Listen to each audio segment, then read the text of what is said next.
So over here, you can see that I got certain tasks right here allocated in inbox and in the main area right here. That is the main timeline area.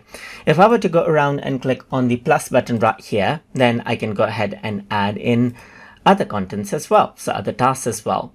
But let's say I have completed certain tasks, then what you can do is mark it as done. So to do that, over here on the right hand side, you can simply check, and then what happens is that it marks it out as done right here. So you can go ahead and check it right here, just like this. Over here on the left hand side as well, you can see the inbox section, and if you want to check that in, simply click on the check mark button right here, just like this, as you can see right here.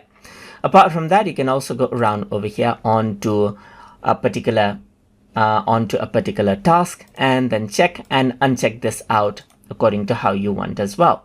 So that is how you can mark task as completed, and even unmark it